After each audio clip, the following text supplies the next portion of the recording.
Will everyone be ready to go at 5:30?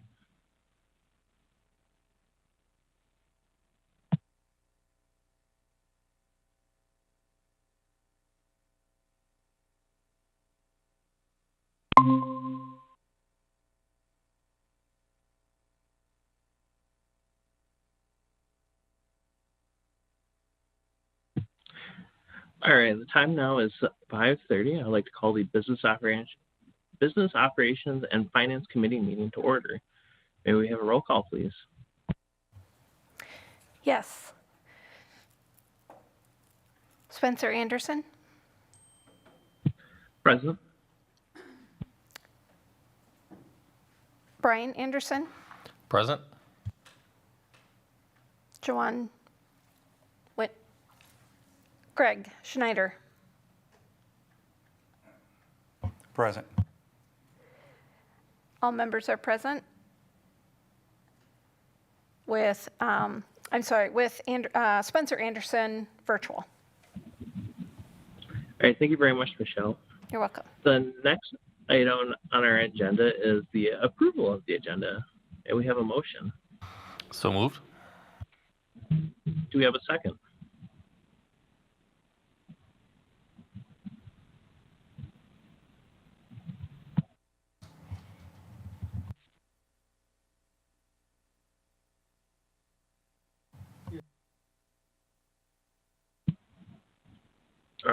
Was there a second? I don't know if I heard it.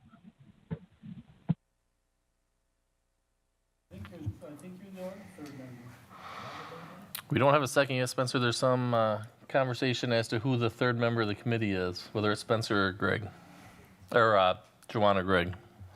I'll second. All right, I do believe it is Joanne.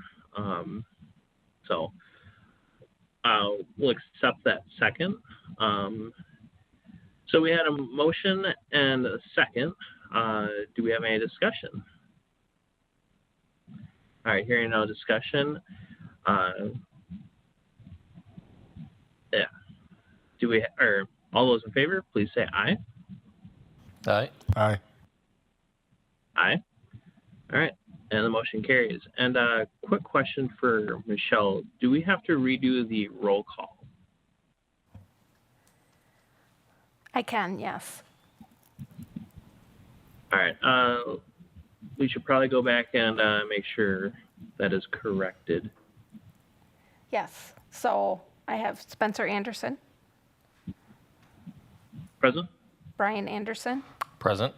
and Joanne Winfield. Present. So all of the members are here with Spencer virtual, and Greg Schneider is also attending. All right, thank you very much, Michelle. All right, the next item on our agenda is the approval of the minutes. May I get a motion to approve the minutes? So move. All right, we got a motion. Do we have a second? I'll second. All right, we have a motion and a second. Is there any discussion? All right, no, there's no discussion. All those in favor, please say aye. Aye. Aye. Aye. And the motion carries. All right, so the next item on our agenda is item 2A, which is our financial reports for July of 2022. Good evening, thank you. So July is the beginning of our new fiscal year, and looking at the overview, there's not a lot of activity this time of year in July and August until our teaching staff returns and school starts back up in September. Okay, next page is our revenue analysis without grants. Just a note on all of these that the complete 2022-2023 budgets will populate in October after the budget is approved, and until then you'll see some partial budget information in those columns. So not a lot of difference between this time now as compared to last year, other than the other financing source. The increase there is due to the sale of some technology for our new lease this year. Moving over to the expense side without grants. The decrease in salary and fringe benefits is due to some staff vacancies. The increase in purchased services is just due to timing of the payments. Also the same with our debt retirement, again, due to the timing of payments. And the decrease in insurance and judgments is due to the lower workers' comp premium. Now moving to the grant side, on revenues, there have been no grant claims in July. We typically do our first grant claim after September 30th, when school starts back up and there's significant enough dollars to claim. So you won't see anything on the revenue piece probably for a couple months. And then on the expense side, the increase in purchased services is due to the implementation of some social emotional learning professional development. And that's that. Any questions? Are there any questions from the board members or committee members?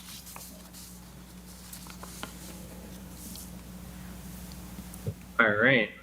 I have no questions either. So there's a recommended action to recommend approval of the July 2022 financial reports to the full Board of Education. Do we have a motion for that? So moved. Do we have a second? I'll second. All right. We have a motion and a second.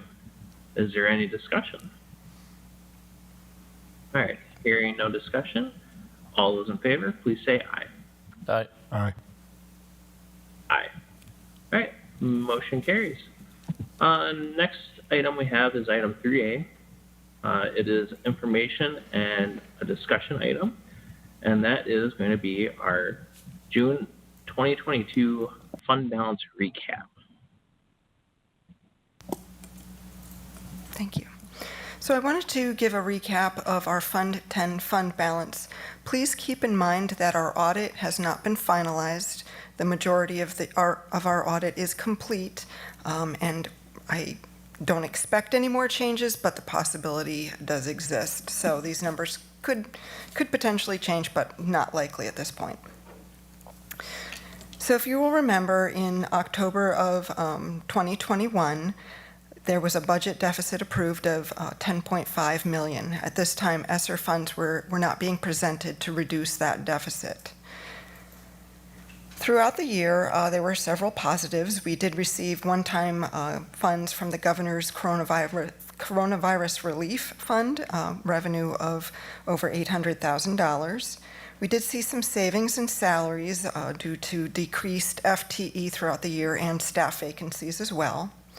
We did use ESSER funds for curriculum, technology, and staffing costs. And our schools and departments did an excellent job of being fiscally conservative with their individual budgets. There were also some expenses that were significantly higher at the end of the year than originally budgeted, and those included health insurance claims, about $2 million higher than our premiums. And this was an unusual year for our self-insurance plan. We had about 5 high-cost claims, as well as just an overall increase of usage due to such factors as COVID. This all resulted in an actual fund balance decrease of $7.9 million. Again, that's not a finalized number, but it probably won't change at this point. Our beginning fund balance, you can see those numbers there, $20.4 million, and with an ending fund balance of $12.4 million. So we will continue to use the remainder of our ESSER funds to help stabilize the 2022-2023 budget while continuing to find ways to reduce our expenses and revenues. Any questions? Do any of the committee members have any questions? Yeah, I've got one question. So the savings in salaries, that 2.9 million, is that a projected savings, or is that an actual savings? Because I assume some of these vacancies, unless they've been eliminated, could still be hired. So that is when I say savings, it's a comparison from what was budgeted to the actual last year. There are continued vacancies, some of which could be filled this year. Absolutely. We do have some decreases in FTE that Dr. Keyser was working on in the last couple of years in an effort to decrease the deficit. And there are some positions that we have had to outsource as well. So some of that has moved over to the other side. It goes from salary to a purchase service. So it's just a change in how we're budgeting. But overall, it was about a $2.9 million decrease. So does that 2.9 million include the added expense when it does move to contracted services when we don't have an employee of our own filling that seat?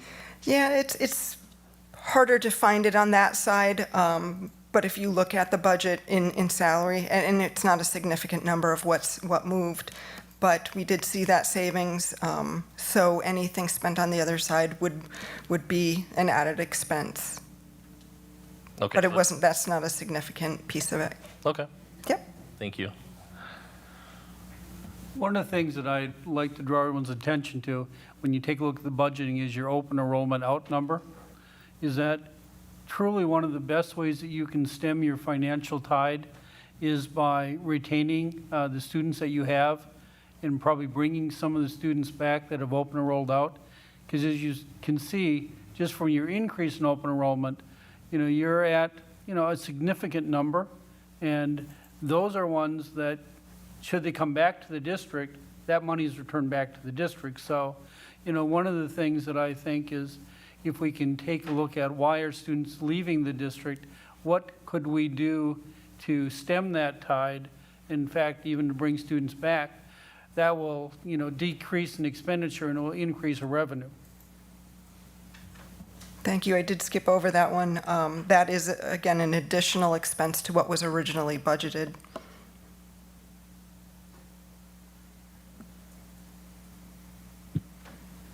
All right. Any other questions? Okay, maybe I could ask Dr. Anderson a little follow-up question on that. So,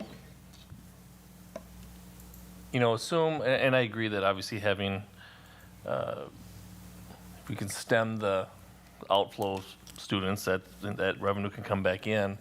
But we only get paid so much per pupil, right?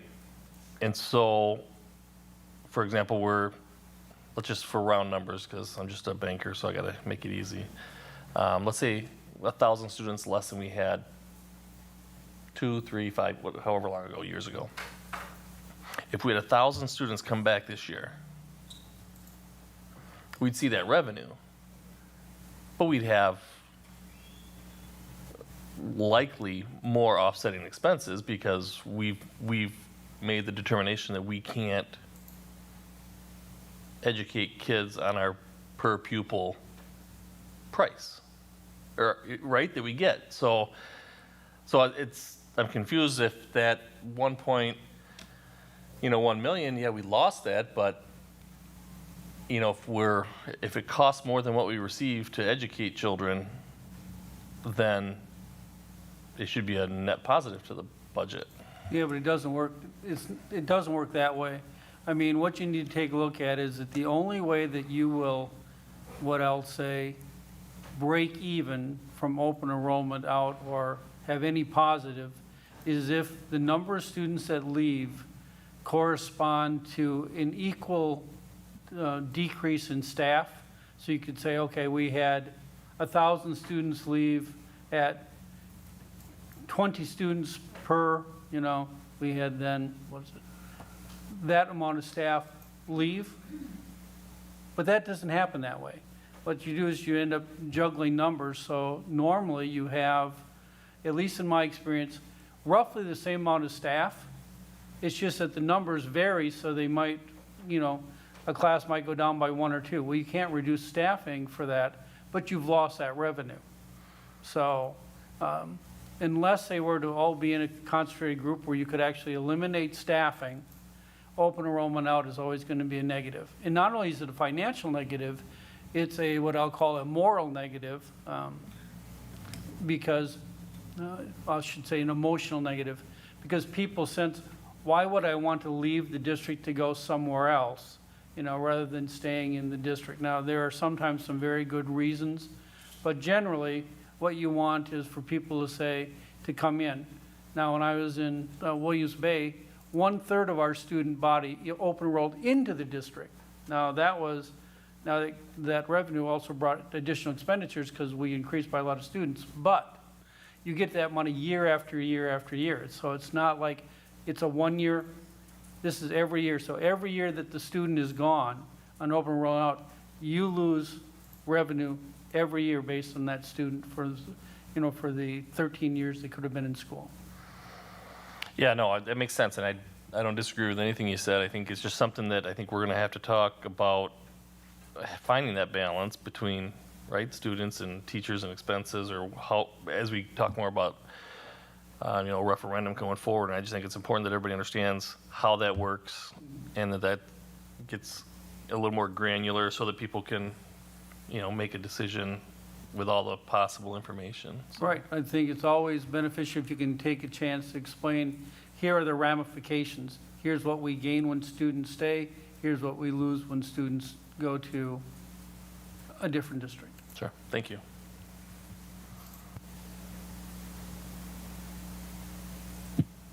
All right.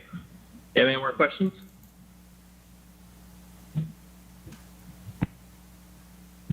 All right. I did have a quick question.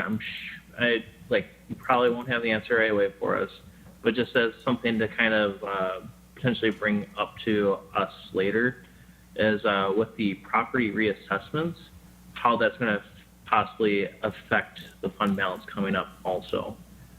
Because I know that is something that has dramatically changed within the last 2 or 3 weeks. You mean the equalized value of property? I'm not understanding. Yeah, I believe so, because I know everyone's gotten a letter in the mail saying that your property value has, your land value went from this to this, and then your property value went from this to this. So that'll affect the mill rate, the tax levy. But it doesn't impact. Yeah, but it doesn't Okay. impact the budget. In other words, the revenue caps and number of students dictate how much revenue the district is allowed to collect under its, through property taxes. So having that rate change doesn't impact what our budget number is. What it will impact is the amount of taxes that a person would have to pay on his or her property.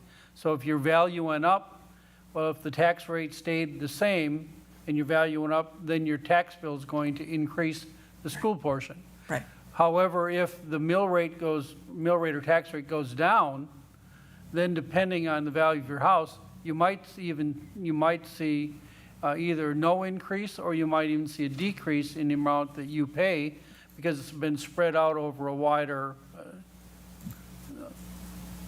base of property.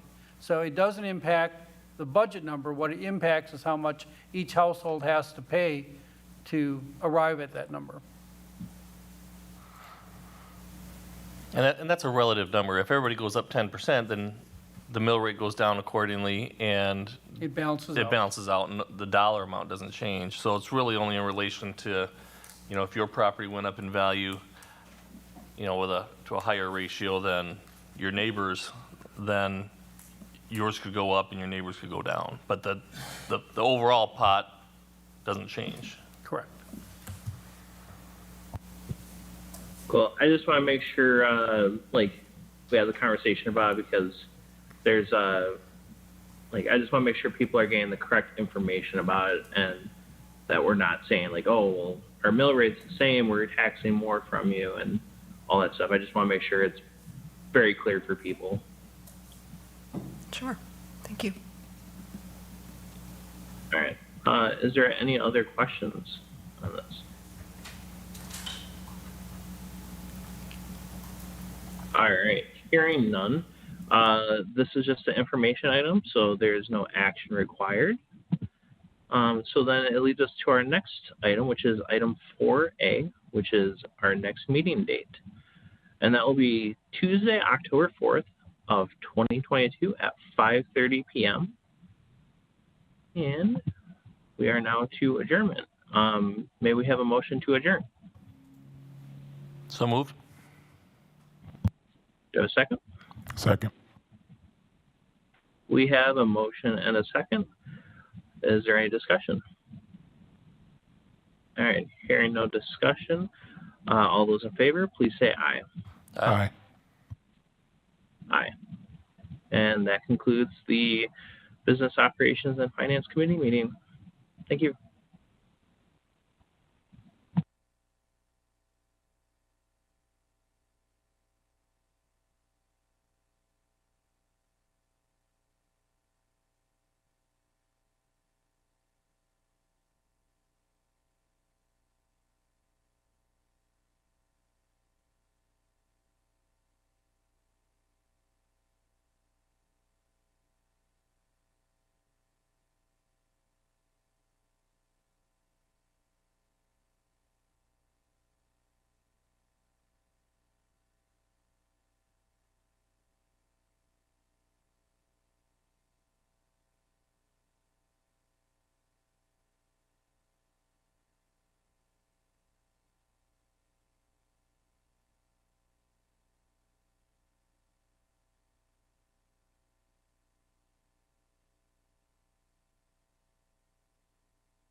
All right, everybody, get ready, get ready, get ready.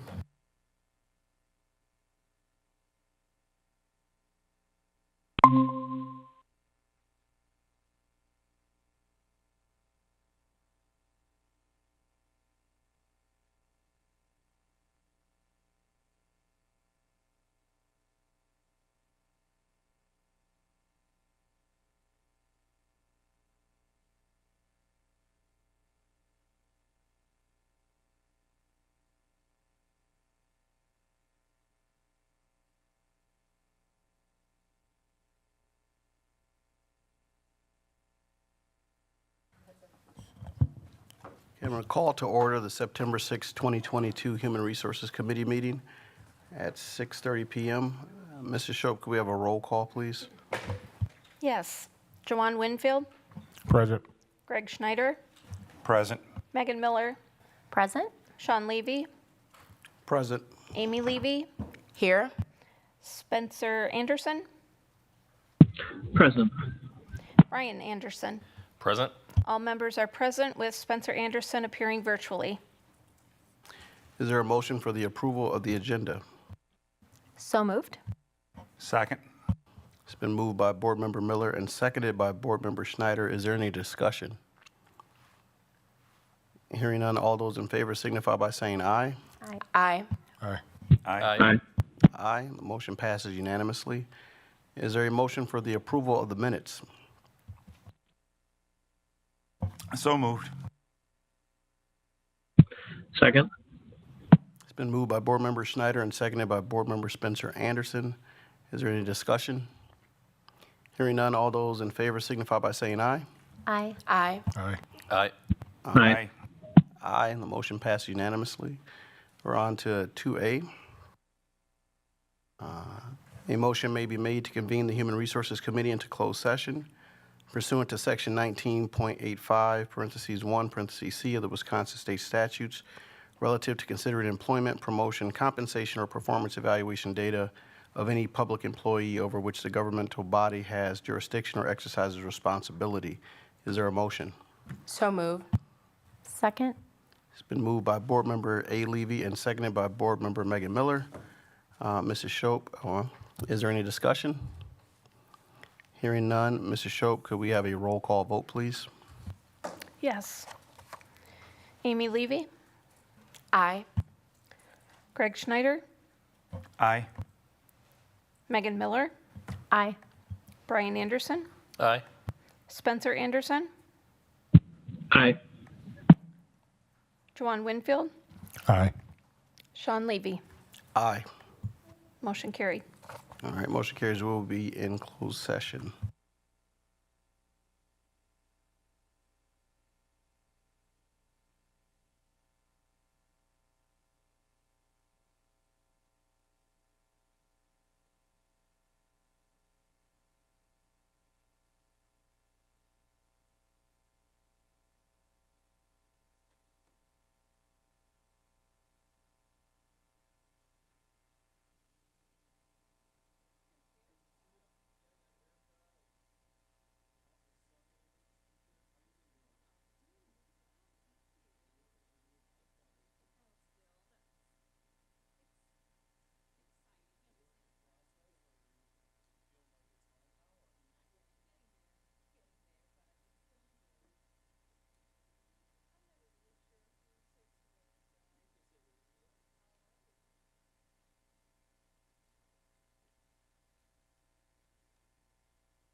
If you create content.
Is everybody ready? We'll get started.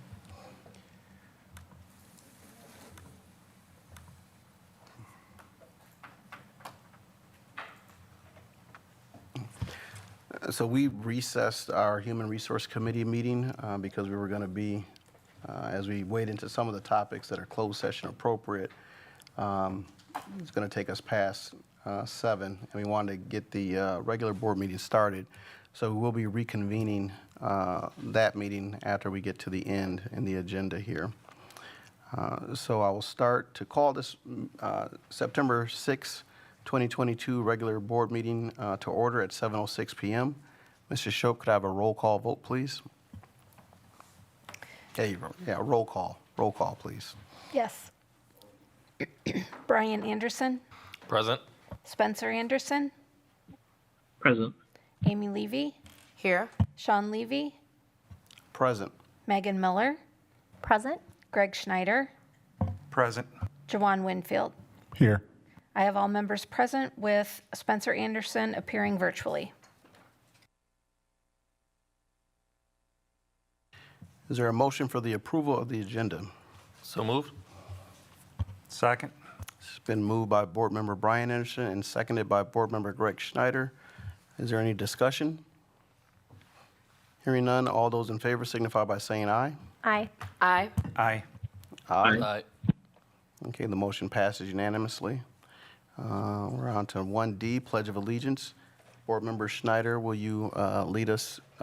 Board Member Brian Anderson, will you lead us in the Pledge of Allegiance, please?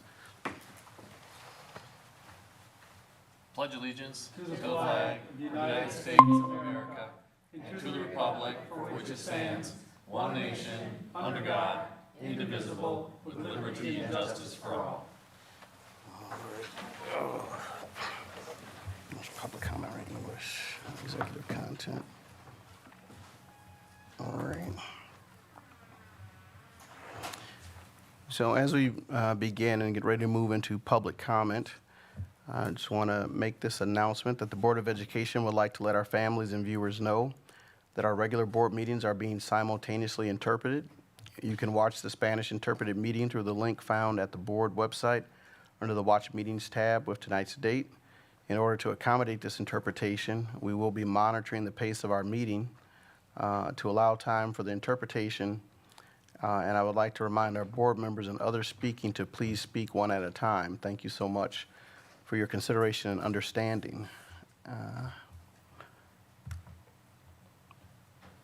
And Mrs. Shope, do we have public comment this evening and emails? Yes, we have one of each. Okay. We have one person here and I have one email. All right, let me find our norms for public comments during board meetings. Members of the public are welcome to attend all open meetings of the Board of Education. Robert's Rules of Orders will be followed at all times. Individuals attending board meetings are expected to conduct themselves in a respectful and courteous manner that models appropriate behavior for our students. Individuals wishing to comment are expected to comply with the following norms in order to maintain a respectful and ordered meeting and to prevent discussion of confidential matters in a public forum. Comments should be directed to members of the Board of Education and not district employees, students, or other members of the public in attendance at the meetings. Speech that is belligerent, disorderly, disruptive, repetitive, or which exceeds the allowable time permitted for each speaker is prohibited. Concerns or questions that entail the disclosure of identifying information regarding specific students are prohibited. Response from the board, if any, will be limited to clarifying inaccurate information, seeking additional information from the speaker, or acknowledging that the speaker has been understood. The board will not debate with an individual, and the board may not take action on an item raised during public comment that is not on the meeting notice agenda. The chair will interpret and rule an individual who violates any of these norms out of order. If ruled out of order by the chair, the individual's opportunity to address the board will end immediately and the microphone will be turned off. Thank you for your participation and courtesy. And I would invite our speaker to go to the podium.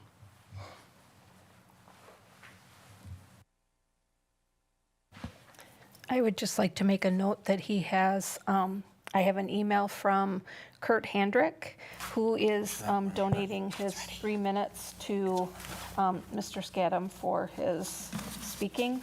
And I was just gonna grab Kurt's address to be accurate. Kurt Handrick lives at 740 Grant Street in Beloit, so he's giving his 3 minutes to Wayne. Okay. You got it. All right. My name is Wayne Scottam. I currently live at 408 Westview Avenue in Clinton, Wisconsin. I lived in Beloit for 25 years. My children attended Beloit Public Schools, and I am a member of Justice Overcoming Borders of Rock County, a local nonpartisan, nonprofit, faith-based organization working on social justice issues, including racial equity, publicly and equitably funded education, mass incarceration, and health care. We wish to be an ally of the board and the district in securing funding through operational or capital referendums.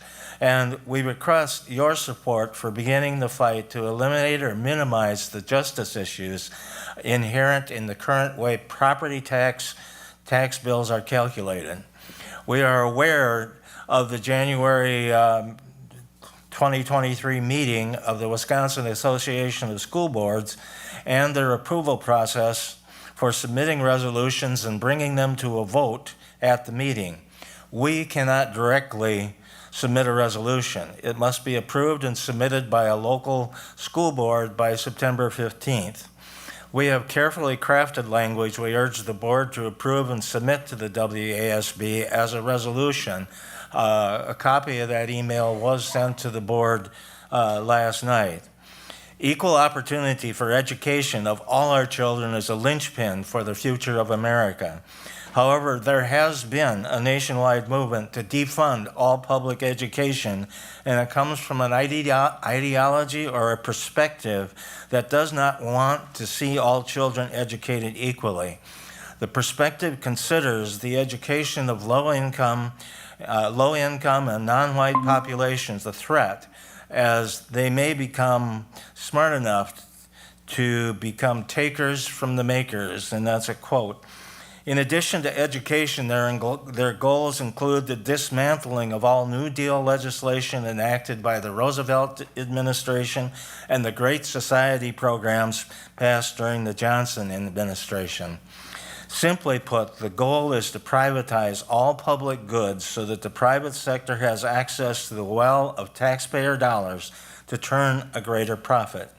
In education, it has been suggested that it has led, in some cases, to the rise of charter schools, which siphon money from local school districts and creates barriers for school boards to balance budgets, which Beloit School District is well aware of, and limits the resources that could be provided for education of the students. The only viable recourse available to school districts is through the use of referendums, while providing desperately needed funding may also negatively reverberate and impact all the stakeholders in the district.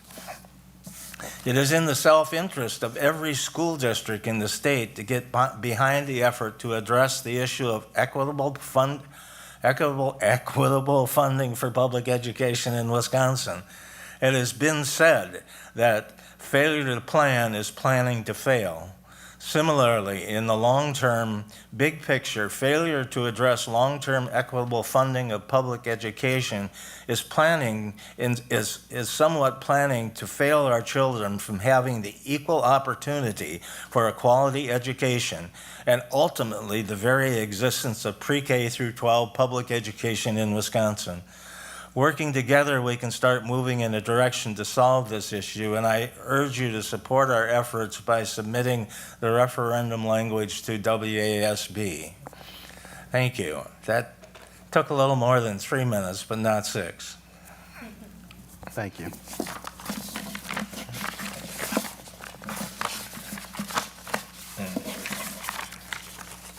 Is there additional email, Mrs. Schroep?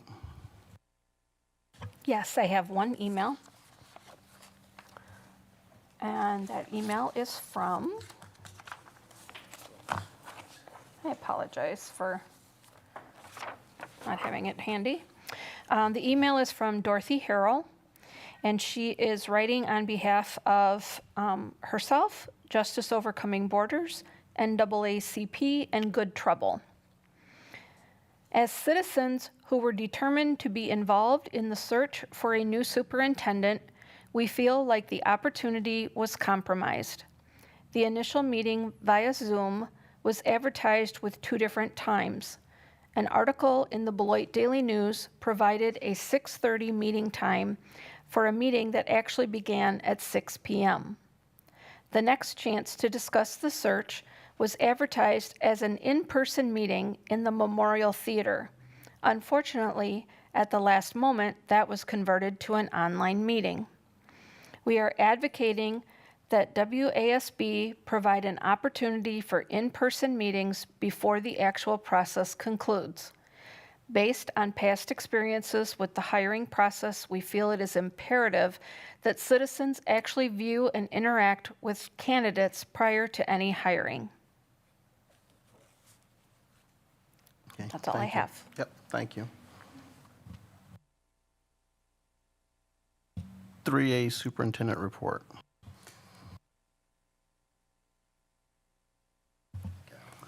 I actually have several things to report on tonight. One is, school is starting off on a very positive note. I have attempted to get to school in the morning to greet kids as they're entering school, and then I try to get to at least 2 schools during the day.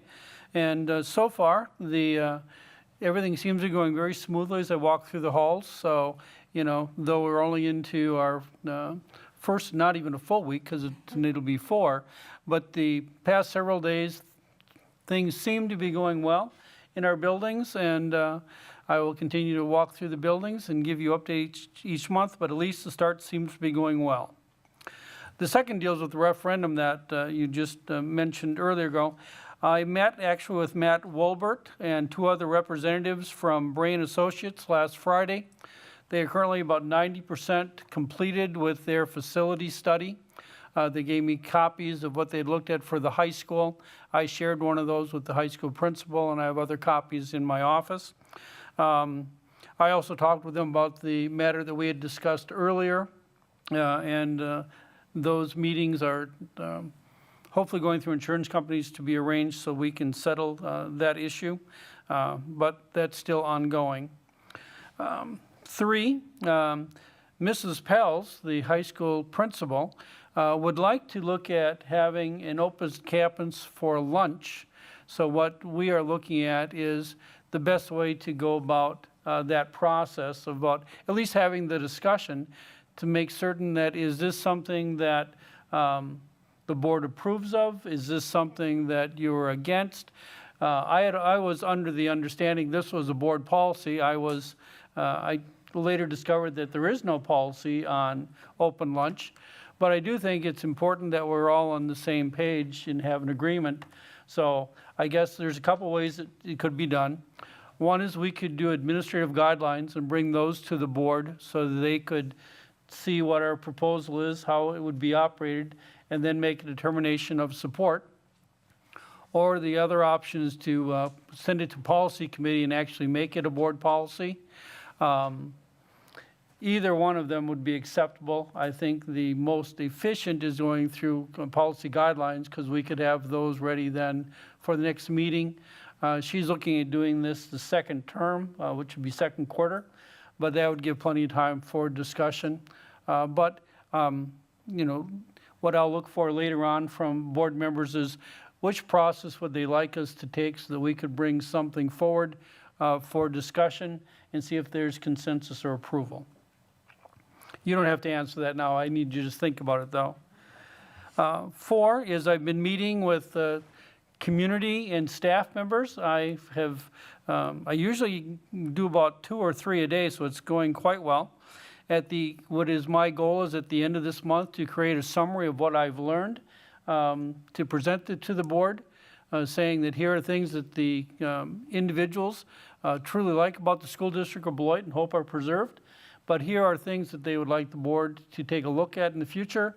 As I said, I'm still meeting with 2 or 3 individuals a day, and I will try to have that summary written and for the board before the month is over. Some of you already have done this, but there is a WASB regional meeting on Wednesday, October 19th at the Veterans Terrace in Burlington. There is a pre-session, I think at 4:30. Registration then for the actual meetings at 6, and dinner is at 6:30 with the board presentation from WASB board at 7:30. If you would like to attend that and you let either Michelle Swope or myself know, we will get you registered. I know that Amy Levy has suggested that she would like to go, so we have got her registered. If there's others, please let us know and we'll get you registered for that event. And the last one is tomorrow we are presenting the strategic plan to all of the building principals. We will then start looking at how we could do action and implementation plans that we can then bring back to the board at a future date to say, here's what your strategic plan said you would like to do. Here are some methods that we think we can get this accomplished. And that's the end of my report.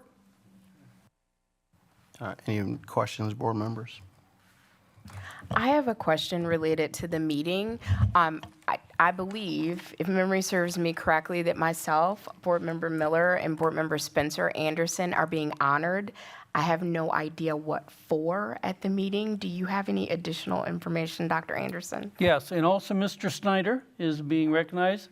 And it's by attending a certain amount of meetings and doing professional development activities, you get to have different levels. So you have all attended either enough meetings or participated in enough activities that you are going from one level to the next. I don't know if that's like. Your grade A board members. So, yes, so it's because of your professional development as a board member that you're being recognized from going from one level to another level. It's exciting. Thank you. Thank you for acknowledging our lack of personal life.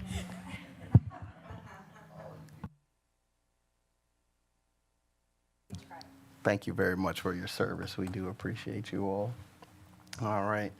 Any other questions for board member, for Superintendent Anderson, Interim Superintendent Anderson? I have one for Dr. Anderson. The open campus lunch, did Principal Pels, did she talk about how it came about? I'm just asking because I had a conversation with my junior this weekend and she brought it up too. So I was just kind of wondering, like, are they talking with each other to get this going, or like what's really going on? I know that she has developed a plan, which I sent all of you earlier, her initial proposal. I'm making an assumption now, and that's always a bad thing to do, so I'm acknowledging that right up front. But I think there was some type of open lunch campus at the end of the last school year, and my belief is that that might have triggered the conversations, can we have one this school year? But as I said, I'm making an assumption, and that means I could be wrong. Thanks, Doc. Appreciate it.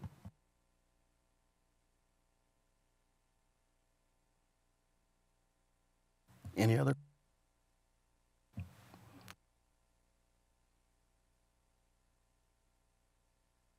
I'll give this board president's report. Our consultant, Dan Nearad, is not available to be with us this evening. He's working with another district. So I'm going to provide an update on our superintendent search, and we'll also have information coming from the district out to our community after this evening. We'll get it all together, and it'll be coming out in the next day or two to allow for translation and working out of the details. The School District of Beloit Board of Education met on Monday, August 29th, 2022, to review the credentials and submitted applications for the position of superintendent with our WASB consultant, Dan Nearad. The School District of Beloit Board of Education selected 6 applicants for first round interviews, which will be conducted on September 12th and September 13th. On the evening of September 13th, the School District of Beloit Board of Education will select applicants as finalists to interview for the position of superintendent. The final round of interviews for selected finalists will be on September 21st, 2022. On that evening, there will be formal interviews with the Board of Education, and there will be community staff forums. The WSB consultant will provide a summarization of the feedback from the community and staff forums and provide that to the Board of Education to use as part of our deliberation and selection process. The community staff forums will be facilitated by a WSB consultant and recorded so that board members are able to review as part of our deliberation and selection the interaction of the candidates with those constituencies. Background and reference checks for superintendent finalists will be conducted by the school board between the 21st and the 27th of September. And the Board of Education will meet on September 27th to discuss the final selection for the position. After selection of the finalists, we'll enter into contract negotiation. And after we have settled things with our finalists, those contract negotiations, those contracts will be brought, that contract will be brought to our Human Resource Committee for approval, and we'll announce the start date and the new superintendent. After the superintendent is hired, the School District of Beloit Board of Education, the superintendent will meet to define goals and expectations and also to address the provision of evaluation in the contract, which we already set up. Well, evaluation is a part of the contract. So that is our update. All right, board members, President Lee, I have one question. Is that timeline available to the community to see, or is that just for us? well, that was the outline. We do have the timeline that Dan Nearwood has provided, but there's going to be an update to it, which I need to give it back to him because he gave us an update from when we met with him, but there's one or two things that need to be changed in the last iteration. So that's part of the documents that I'll provide to the district. Okay. And does that go on our website, or is that like in a newsletter? Do you know? Well, the way that the communication has happened is from the start, we've communicated through the board president to the community. I've worked with Monica, Mrs. Christopa, to get that out to community and staff members and our families. And so we'll follow that same process. And when I have that updated timeline, we'll get that out there. I appreciate it. Yep. One part that we were supposed to address questions, the development of questions in open session. I did not get that on the agenda this evening, so we'll have to do something in between, but we'll get that worked out too before the 12th and 13th.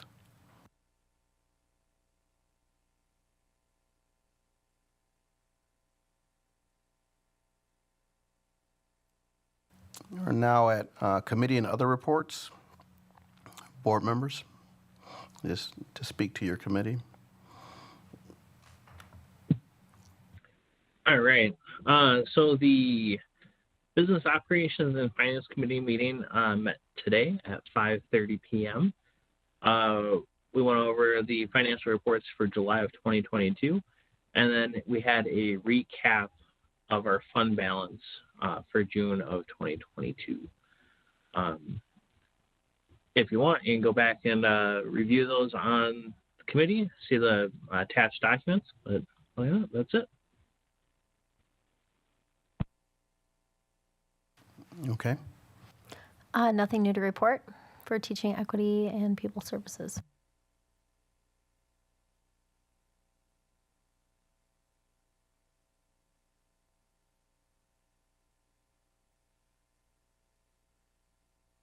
For the Governance Committee, we did meet on August 23rd. We discussed referenda planning, which Dr. Anderson has spoken to, Code of Conduct, which we will be discussing expulsion tonight, and our Board of Education self-evaluation, which we will conduct in October.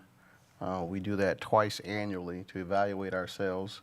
For board members who have just come on in April, it'll be their first time to evaluate and judge our work against the key work of school boards and other board members. It'll, as we continue to stay in that self-evaluation, continuous improvement process, that is where we're at. And that was a governance meeting. All right, excuse me. Our next legislative update will be provided at our September 20th regular meeting.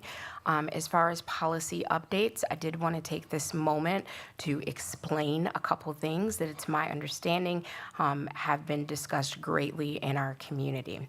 The policy committee, in partnership with our former superintendent, our former athletic and activities director, and attorneys Love and attorney Brand, have been reviewing policy 377 and rules 1 through 3 of that policy, which speaks to our athletic eligibility since January of 2022. The policy set was approved by the board in June of 2022. Prior to unanimous board approval of this set of policies, the last update to this policy set was 2016. When our athletic and activities director, our current athletic and activities director, joined us at a recent meeting, he shared that the two areas of concern with the revised policy were around the fall exception rule and the 2.0 GPA minimum. So just so we're clear, the fall exception rule remained unchanged. It has been in place as written since 2016. Prior to our updates that were finalized unanimously by the full board in June, the language of the policy stated that a student needed to be striving towards a 2.0 to be eligible. Now, this was adjusted by the committee and then by the board, but this originated as an attorney edit. The reason behind the request to do the edit is that it's difficult to enforce policy if you don't understand when someone is compliant and when they are not compliant. For example, our policy read prior to this adjustment, striving towards a 2.0. If a student has a 0.1, or if a student had a 1.9, they could argue that they're striving towards a 2.0. So again, our attorney recommended that we set it at a 2.0, and again, the committee, which is a 3-person policy committee, and then our 7-person full board, agreed with that edit unanimously. So hopefully that clarifies some conversations that are happening. If anyone has additional questions, feel free to reach out to me as the policy chair, and that concludes my update.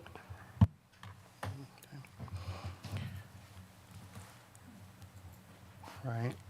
I think, well, I'm going to add to the meeting. I think I appreciate Board Member Levy providing that outline of the work that happened. I think one of the things that is important, if we consider how we are working as a board, the 7 of us, is the commitments that have been made, and these are the things that come out in our board self-evaluation, and trying to avoid district issues that have happened in the past. Board members have created policy. We have not tried to, as we've dealt with this word before, micromanage what happens at that level.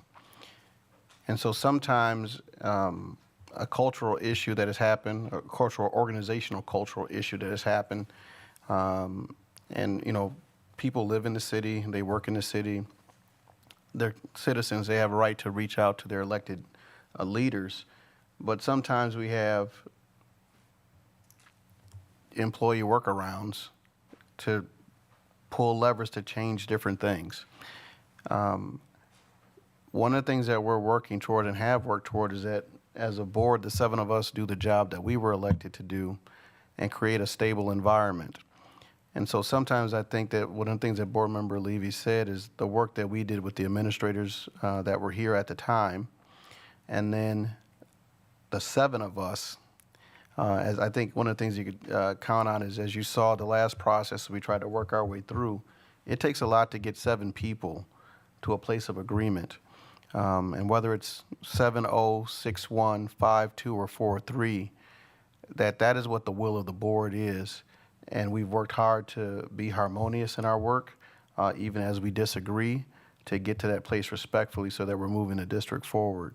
So one of the things that people have to consider as we do things, and the work is done with students in mind, is that it takes a lot to get to that space where those things have been achieved, and we have to work from there. Things are not easily done or quickly done. Is something that has to be kept in mind. Board President Levy, if I may. The final point that I will add that I apologize that I forgot to leave out is that all along this process from January, when this was first initiated in the policy committee, to June, when it was unanimously approved by the full board, the policy committee was being told that our potential edits were being communicated out with affected staff. So again, the policy committee was working under the assumption that that was taking place. And just to add to that, that there's transition, and transition happens and things are lost in transition. People coming and people going. And this is another one of those issues in our community that has been a particular thing in our community of what is this standard going to be? As will come up in the conversation later, the standard that the WIAA sets is totally different, but the WIAA says defer to whatever your local standard is. So with that transition, those are things that happen, and we will work on that because we do recognize that in that policy change, it was identified for us 12 students that were affected.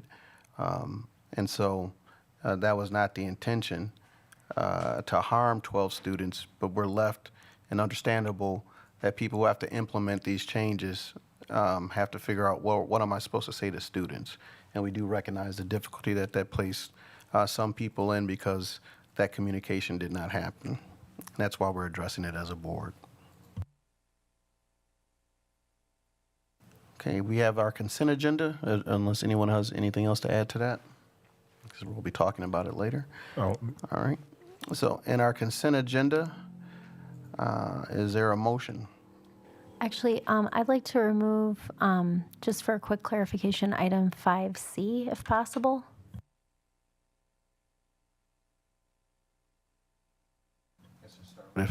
Are there any other requests to remove items from the consent agenda?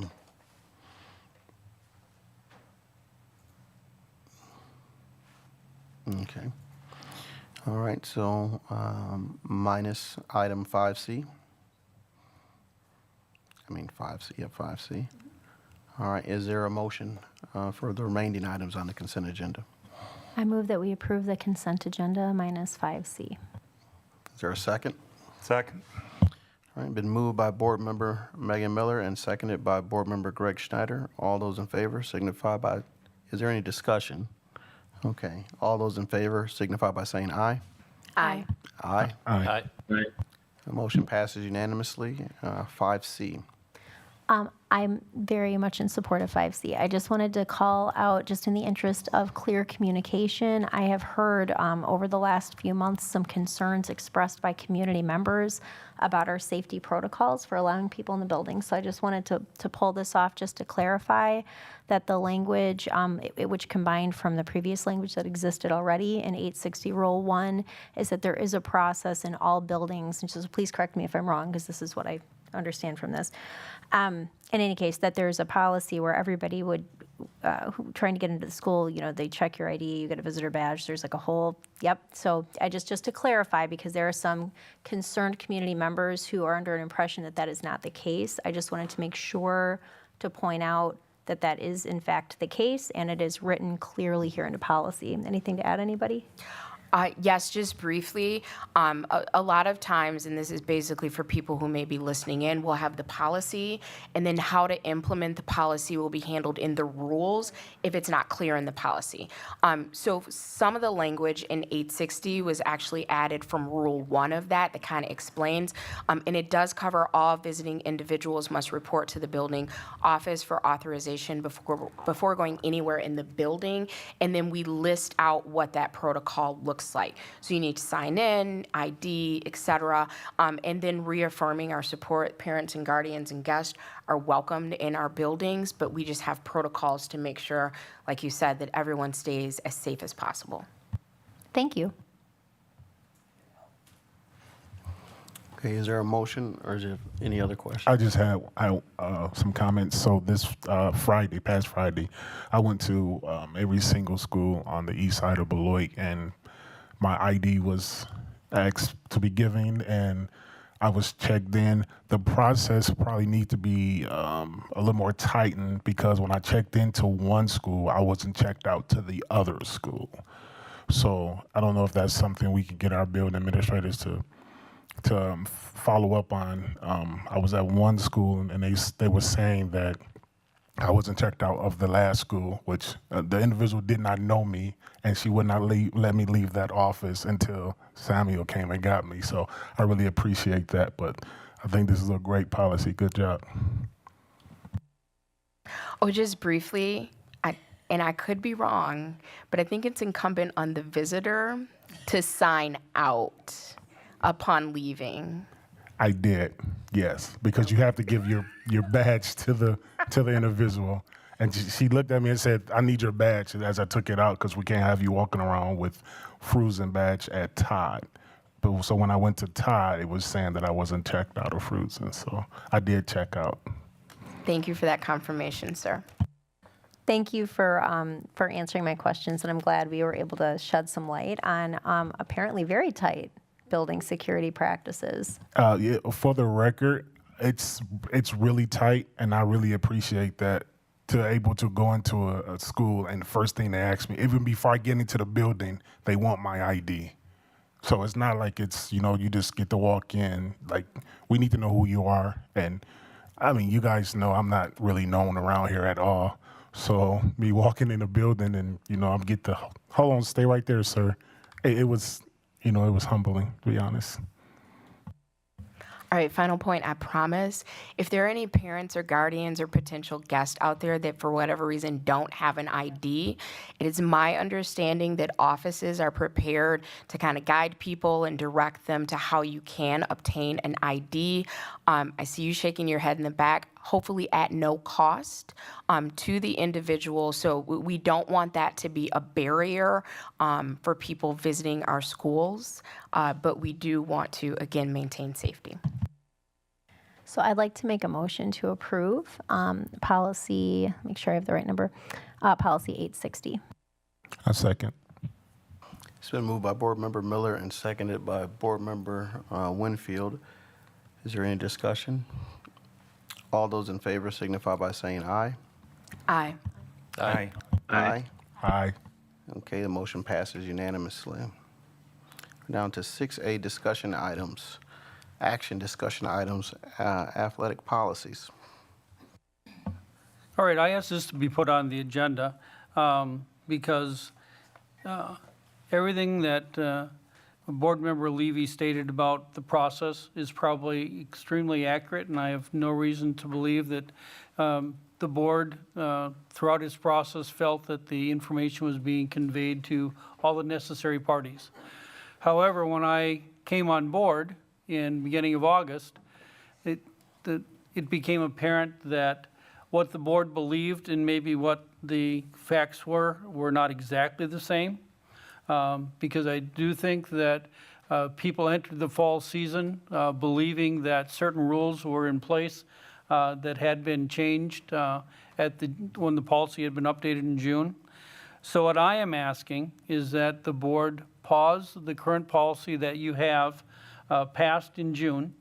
Not that there's anything wrong with the policy, not that all the revisions aren't accurate, but I do think that not all of the individuals or enough of the individuals that were impacted truly knew about the changes taking place.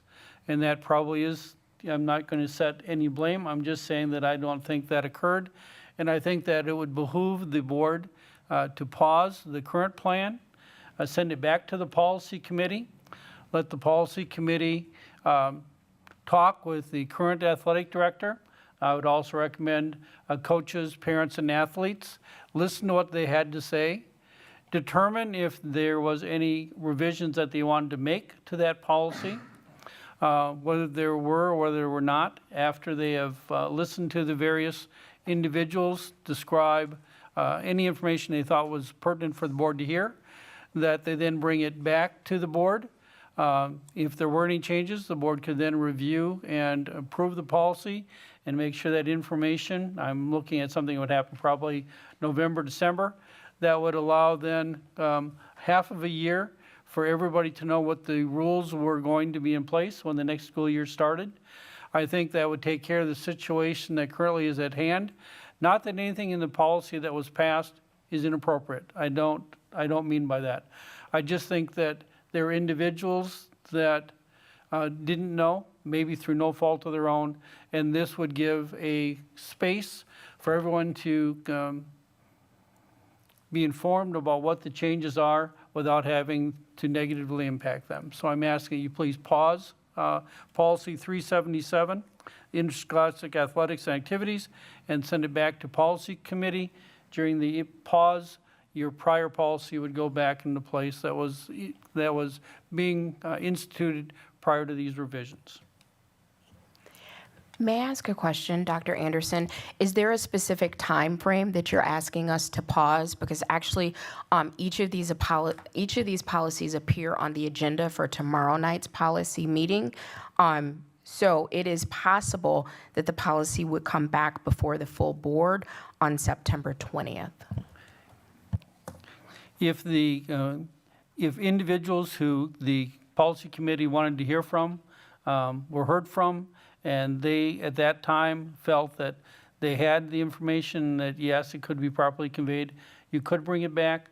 What I'm an individual who believes a lot in public participation, and I'm just looking at probably tomorrow night's meeting. I know that the athletic director is coming to speak to policy committee, but it may not be, there may be others that want to speak that may not be aware, may not be able to fit in their schedule, and I think at least giving the October meeting an opportunity to hear any additional individuals might be beneficial, which means then it could come back in November. Just a quick question. This, I hate to put you on the spot, but you're the only person I think may have this information, Ms. Shope.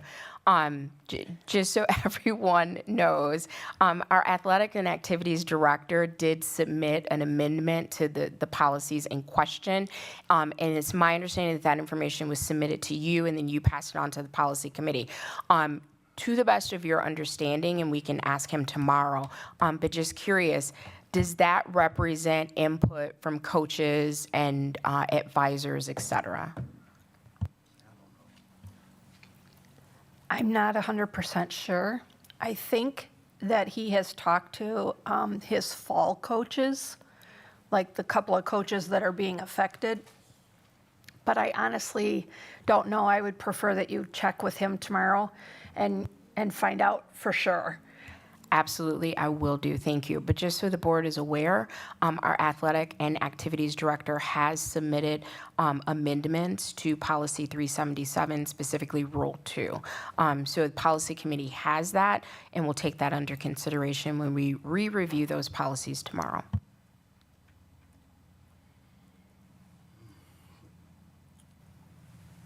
Do other board members have comments? I wanted to ask Board Member Levy. You said 2016 is the last time this policy was reviewed, correct? So how much information do you want?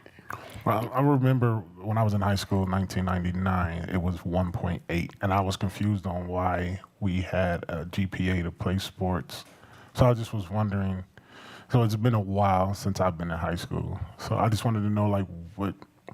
You said 2016, so I'm just trying to get a grasp on when the next time the policy is going to see this policy committee going to see this policy.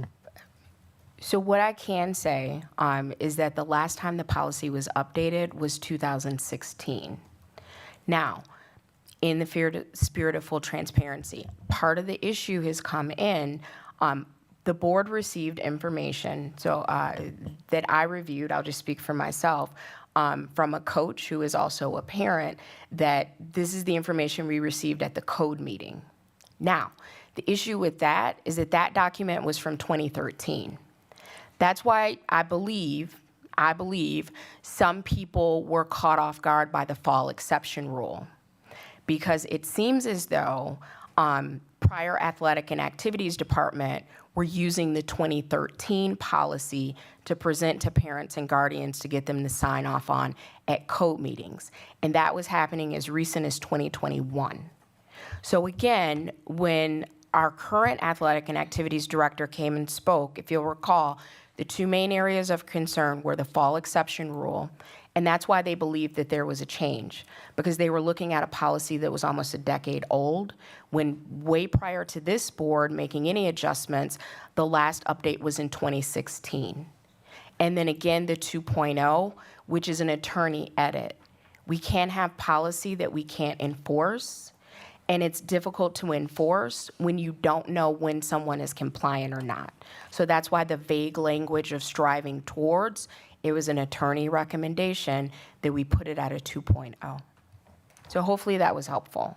As to when it will be reviewed again, that's really up to the superintendent and the policy committee working together to determine cadence of review for policies.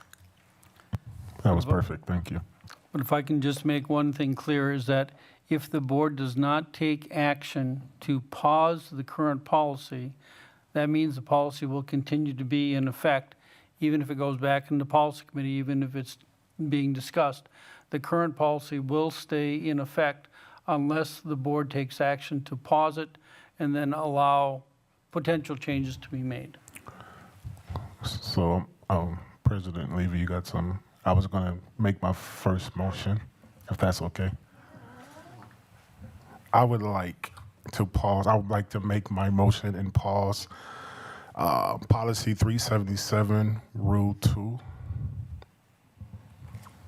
I'll second. I couldn't catch you in time with a friendly amendment.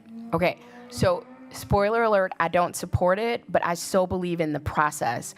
What you may want to do is pause policy 377 and rules 1 through 3, because there's similar language throughout the rules that will impact like our intermediate students. Thank you so much. Here to help. Listen. And if you happen to have my Beloit Bulletin, I've kind of written something out for you. Perfect. So can I reframe my motion? Yes. I'm new at this, so. Perfect. So I would like to take back my motion and motion. Just a minute. Parliamentarian has ruled. I think that the second. I can't turn my mic on right now. So if Board Member Miller withdraws her second, then there's still the opportunity for a friendly amendment. So if you accept that, then that will be the new motion, and someone else can, or Board Member Miller can provide a second. So what I would recommend is that you move to pause policy 377 and rules 1 through 3 of that policy until they can be reviewed by the policy committee and returned to the full board for a vote. What she said.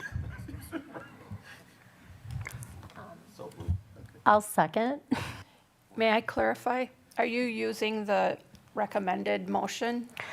Slightly amended because the recommended language has Rule 2.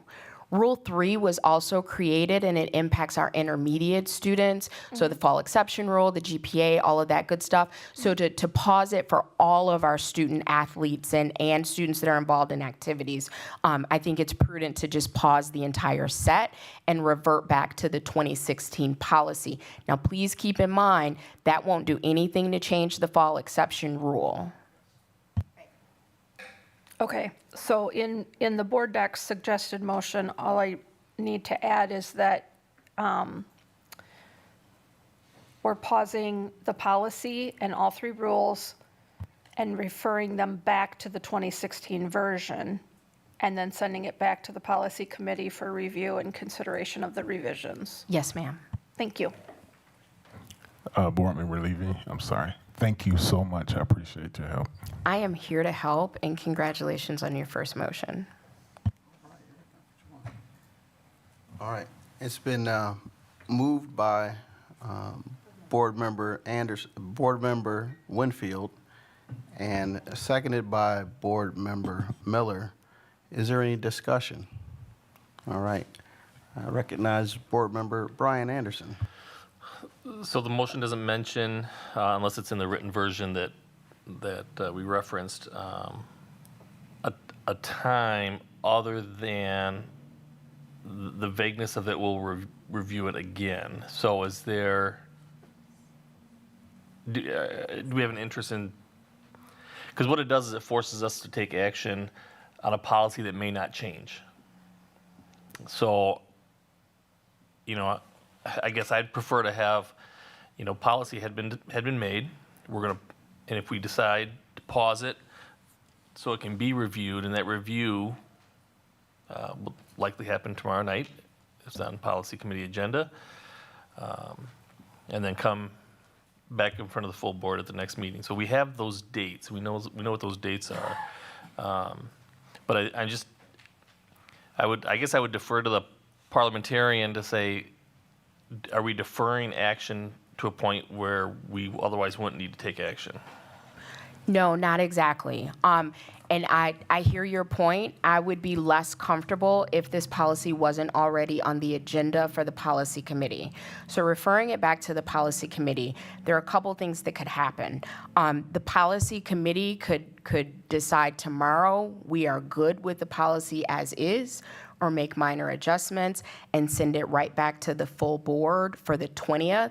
And since we've reviewed it so recently, I hate to speak for the committee, but I have a sneaking suspicion that the committee may be okay with waiving first reading or recommending that to the board. So the quickest this could be resolved with any amendments would be September 20th. Now, the other thing that could happen tomorrow is the committee could decide we need to hear more voices. We want to postpone consideration of this policy set, so 377 and the three rules, to our October meeting to give an opportunity for the administration, which again is not the job of the board to pull in teachers, coaches, advisors, et cetera. But I am certain that if it is the will of the committee to hear more voices, that the administration would work to make that happen in October. So since policy happens the first Wednesday and we meet on the first and third Wednesday of the month, this policy probably will be back in front of the full board either on September 20th or on the third Tuesday in October. Forgive me, I don't have my October calendar in front of me. If that gives you some type of time frame. Thank you.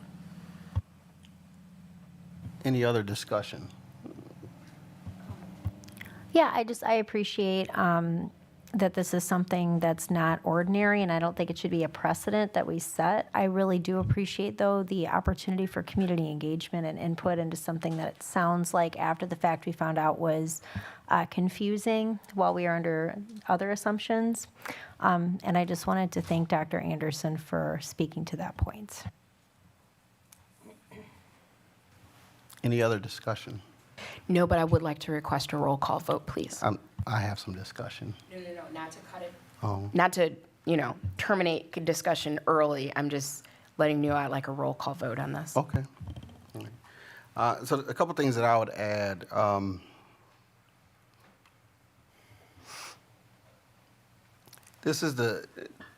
So with the policy changing in June, I recognize that there are student athletes that would have had one F or more Fs, and they worked very hard to establish grades of D or better so that they would be eligible to play.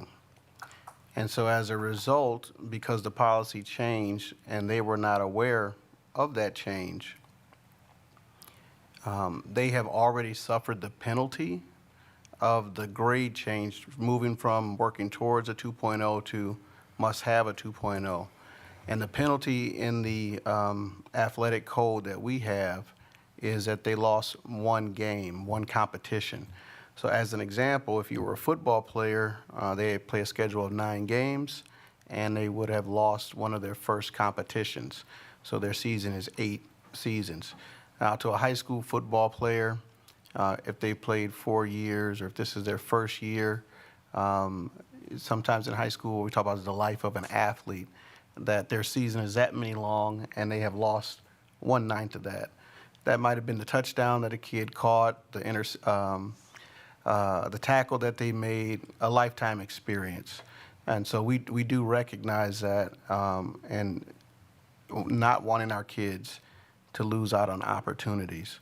And so one thing that I'd like to point out as we handle this policy issue is to think about the impact that our work has on students, the roles that we as board members make when we make these decisions, but then also the responsibility of our administrators and our teachers and our staff down the line to make sure that the things that we do are improving the life of students. Having said that, the next place I want to get to is that since the fall season has begun, one of the questions that I asked were how many students were impacted by that rule. And so at the time we were told there were 12 students. And like I said, they have already suffered that loss. And this is the hard thing about, working in schools and working with people is that, like, we can't erase that happened. That has already happened. So what's at stake now? You say, well, what about the second semester? What about the winter sports season, basketball season? And from the discussion that we're having now, do all people know that the policy as it stands today has changed? And if we end up in the same place that we keep our GPA, do students know what they are responsible to do and so they can get there?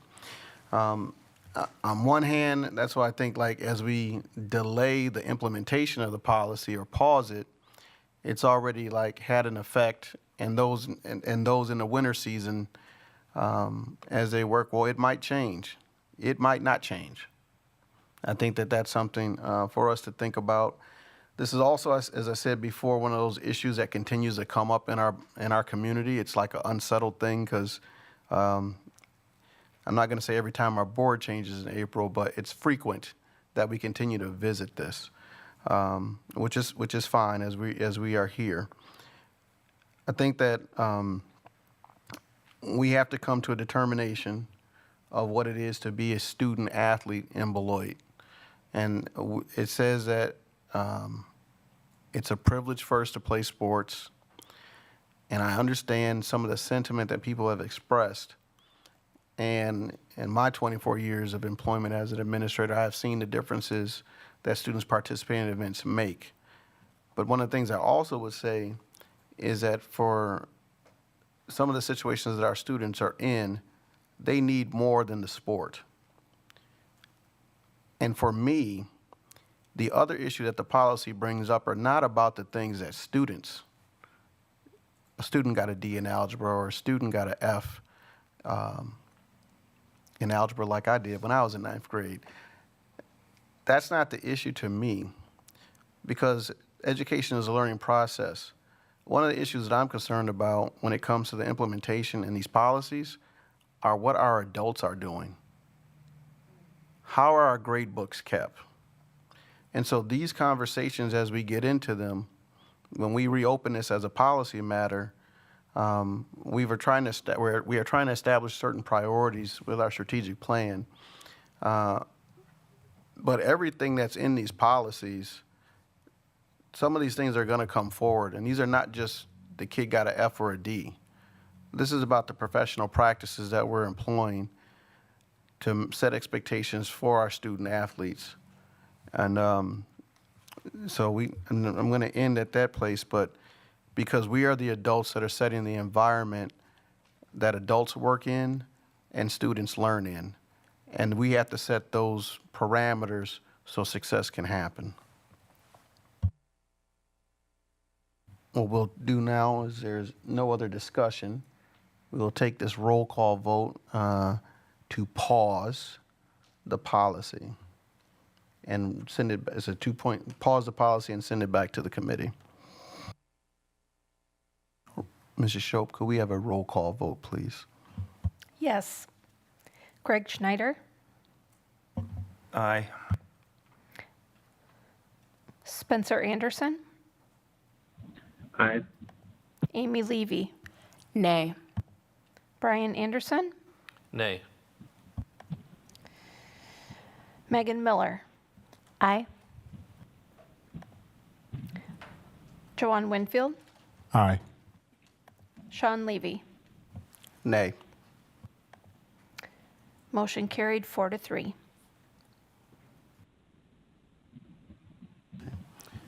So now we're at our next part is discussion of expulsion process. Before we move there, that's one of the things that we're also trying to demonstrate as a board is that we make decisions and then we move on. You know, nobody is quitting tonight. That we're aware of. And even in our community, when these issues come up, we're going to take the time to work them through. And we're concerned at all levels, the board level, the administrative level, the teaching level, the staff level, and our students and our families. We are here working for the betterment of our community. We are now at item 6B, discussion of expulsion process. And this is not an action item tonight. I would like you to think about it. I will put this, or I will ask this to be put on the agenda for our next meeting because fortunately, we have not had any expulsion hearings yet. Of course, school year's just started. But as the year goes, you may have some. And so what I need to know from the board is, do you want to hold your own expulsion hearings or do you want a hearing officer? If you want to hold your own expulsion hearings, then I need to set up some training sessions for those individuals on the board who have not had that training, which would be the newer members, so that when you do hold a hearing, you are cognizant of what your role is and how those processes are made. If you want to hire a hearing officer, then I need to go out and determine a list of names of individuals and their qualifications who might serve this role and present it to the board. As I said, I'm not asking you to make a decision tonight, but if you could think about that, and I have this as an action on next week or in 2 weeks, if you could then make a decision, then I will know the process I need to follow about either setting up training for board members or in getting a list of hearing officers. So I just want you to think about that. And then if you have any questions, certainly ask me now or ask me anytime between now and the next meeting. But that's when I'd ask it for an action item so that I have direction on how to proceed. So no one has to announce an intention or a vote. However, this is something that we addressed last year, so I'll just start with board members. You can speak as you want, and then we'll follow up as Dr. Anderson responded, but we'll take comments or questions at this time. Yeah, I mean, my comment would just be that I was very much on the fence, having been on the board both ways. I don't want to persuade anybody one way or the other. I mean, I would just, as an opportunity to reflect, I'm really happy with the experiences that we had this past year, doing it differently than I had done it before. I think it provided a great deal of insight, and I think it's led to some growth as a district. I have zero interest in having an independent hearing officer. Again, I've sat through it both ways. There is so much information that we received that impacted not just the student that was before us for the expulsion process, but all of our students in our district. And prior to us hearing those cases ourselves, we did not have that information that we could then have conversations with our administrator and have the then superintendent implement those changes that would benefit all of our kids. Anybody else before? Aye. Okay.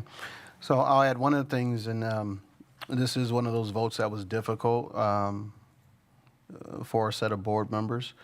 It is a larger commitment of time.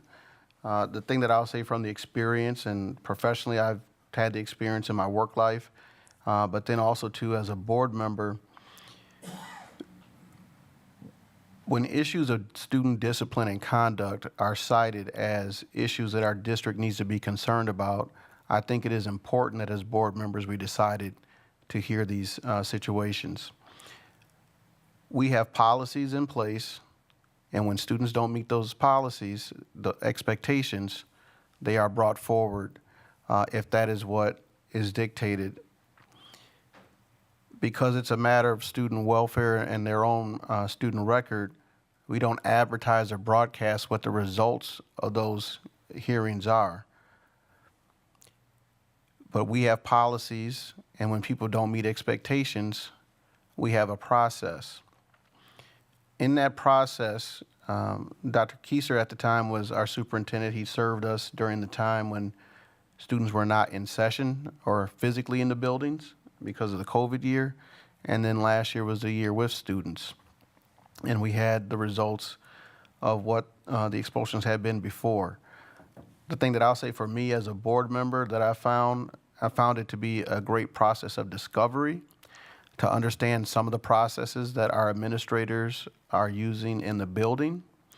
And then also what we were hoping for as we went through that process and did our job as a superintendent, we did our job as a board, which are what the statutes dictate to us, that we make that decision if people are going to be denied to be a part of this learning community because their violation of our policies have been so egregious. We recognize that expulsion is not good for any student, but sometimes the behavior is such that you cannot continue to be a part of this learning community. Those are tough decisions to make. The process that we were not able to do because we've had transitions is to sit with our district administrator at the end and say, before we go into the next school year, these are some of the things that we saw and these are concerns. What is happening in the buildings related to these issues that came to us, and to make sure that we're able to develop a continuous improvement between our administrators and our teachers. Because at the end, when things have been very extreme, they come to us as expulsion hearings. But the day-to-day experience of the classroom teacher and the building administrator and the families that live and interact in our school, that's where some displeasure is being discussed and expressed. And also where thoughts of what is the consistency between one building and another, and what is the consistency between what happens in classrooms. And we are working to meet our community expectation of safe learning environments that are orderly. And I found this to be a good process for us, needing those other steps. That's the feedback that I have. So I think we'll be moving on if there's no other discussion. Okay. WASB Resolutions 2022. President Levy, can I have the floor? Yes. All right, thank you. All right, good evening, everybody. So I took the time to put together a resolution that I proposed that if the board by majority votes in favor of, we could send on behalf of our school district over to WASB for consideration.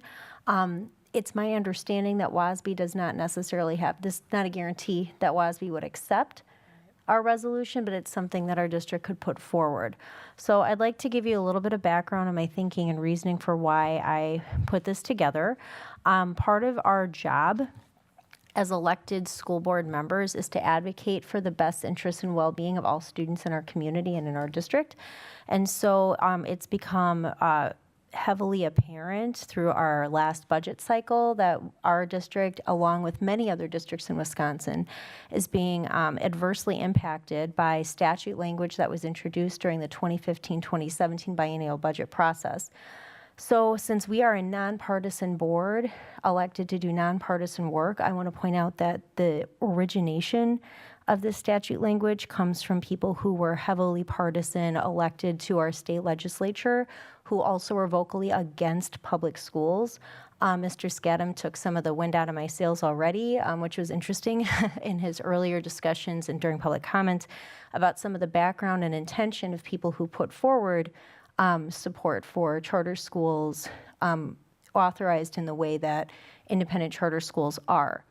So that's a little bit of background. The reason that I mentioned 2R and 2X, 2X specifically is a mechanism to authorize an independent public charters or an independent publicly funded private charter school.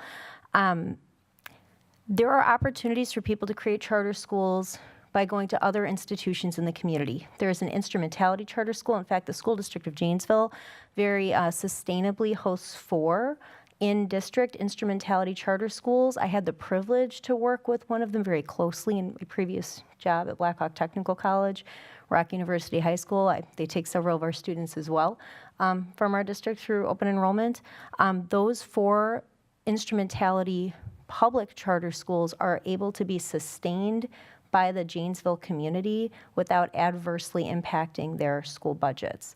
There's another type of way to do a charter school, which is called a non-instrumentality charter, which is a bit more of a financial strain to a school district, but does not take so much of the ancillary costs away from a given district because those ancillary costs like buildings and teachers are shared. The 2X part of Statute 11840 created a UW system office called the UW Office of Educational Opportunity. That office allows an individual office that is appointed by the chancellor of the UW system, who is appointed by the UW Board of Regents, who are all appointed by the governor, to decide whether or not to authorize a charter school in a given community. People who want to organize a charter school have the opportunity to do so, as I just mentioned, through a school district. If that doesn't work, they have the opportunity in statute to go to a technical college system, and so on and so forth. So if the community existing institutions have all rejected the creation of this school, they're able to be authorized by an office where the only elected official who oversees it, the most accessible elected official, is the governor of the state of Wisconsin. Which means, just in other words, that one office in Dane County, where there are several degrees of separation between any kind of public oversight, are given the opportunity to voice how a community's public school dollars are allocated. This is something that impacts the entire state of Wisconsin. It's something that has adversely impacted our school district. And so with that said, I just want to make sure I just touch on all my points here.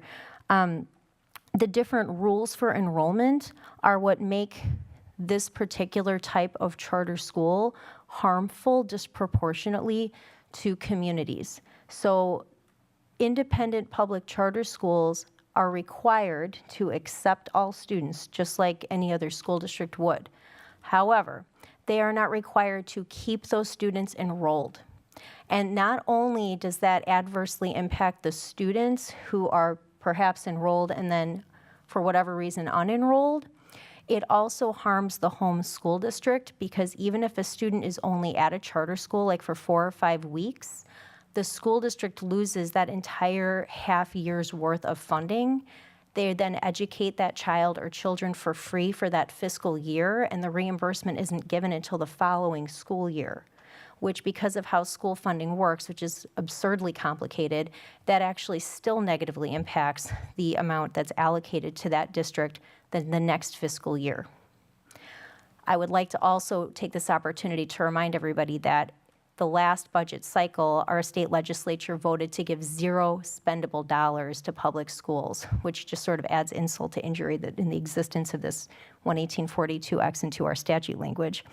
So because unlike, Beloit Turner, which, is a neighbor school district, they keep their students who live in the Turner district, they can't just decide not to serve those students.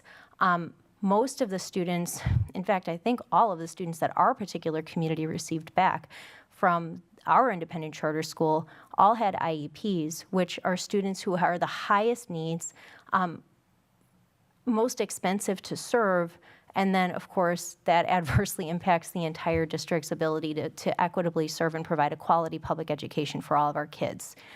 So given that the statute language as it exists, and as it's only existed since the 2015 budget, has continuously, I would say, harmed the districts that it has impacted, I think that it's incumbent upon us as a school district who serves public school students that we use our voice to protest against this, what I would say, misuse of public school dollars that should be fairly allocated to serve all children in a community and not just some.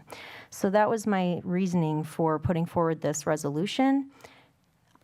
I guess I'd be happy to answer any questions.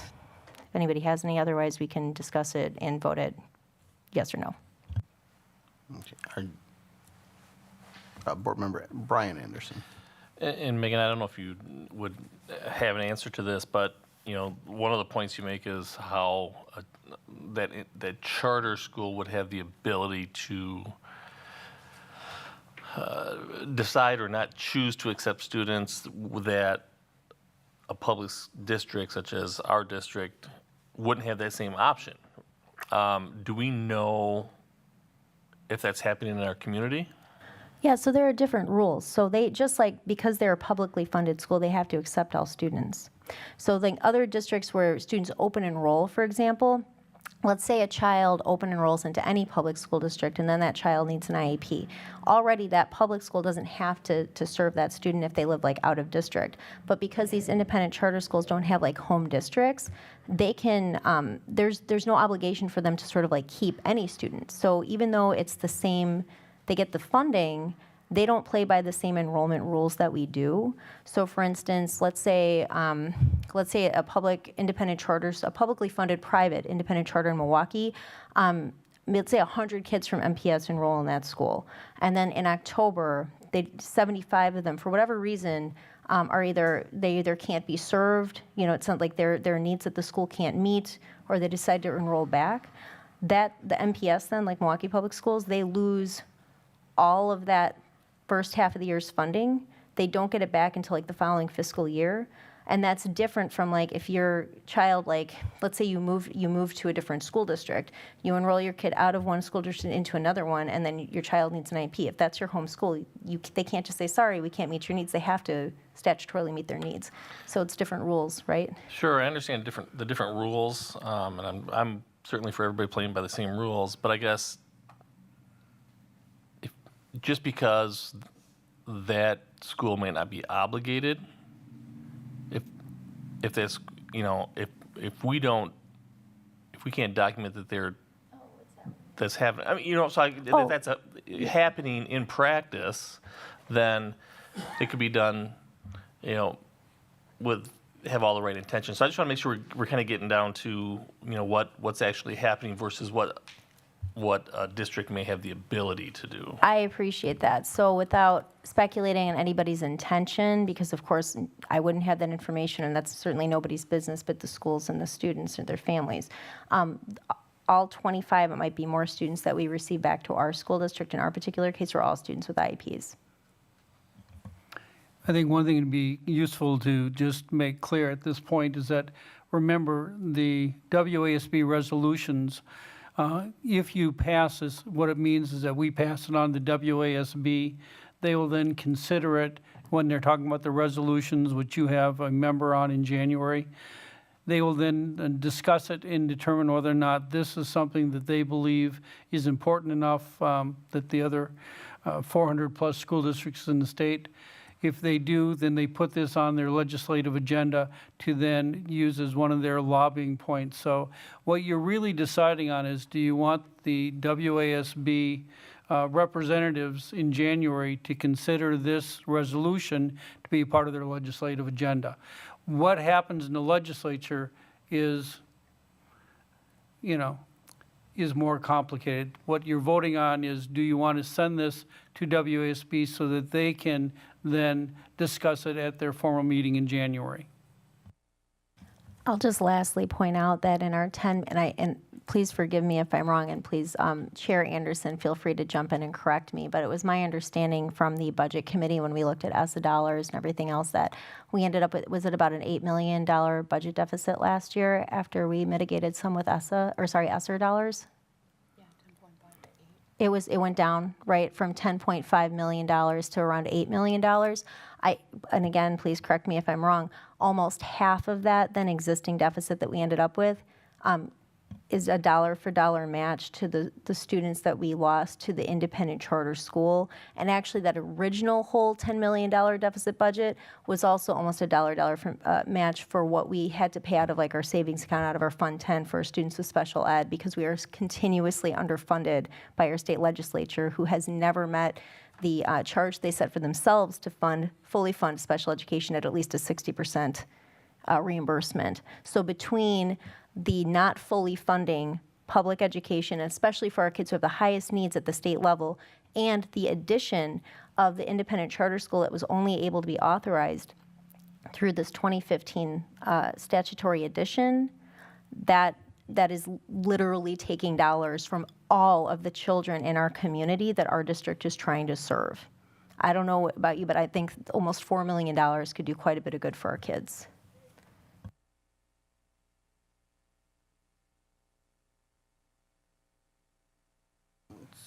Any other discussion on the resolution? And just a question, we have the second resolution. What are we to do? I would be more than happy to make a motion to put forward the resolution language that was brought by Mr. Scadam on behalf of Job. Oh, it's not on the agenda. Well, I guess that would have to be something that we discuss another time. So what I would recommend, Go ahead. it sounds like we need to do a special meeting to do the superintendent questions. If board members are comfortable, if we could put that on the agenda as a possible action item, if that meeting happens prior to the September 15th date. So we would only be voting on this resolution because it's noticed on the agenda this evening. But that's how we could address the information that was brought forth through public comment and through submission to the board. Okay, thank you. All right. Megan, do you want to read the resolution that you wrote and then Yeah, sure. offer? I know, I'd be more than happy to. Let me just pull it up. The resolution that I proposed, which does not have an official number because I didn't want to trouble Ms. Shope unless it was going to pass. And I wasn't sure if it's a WASB resolution, if it even needs that same numbering, and she's shaking her head no, so never mind.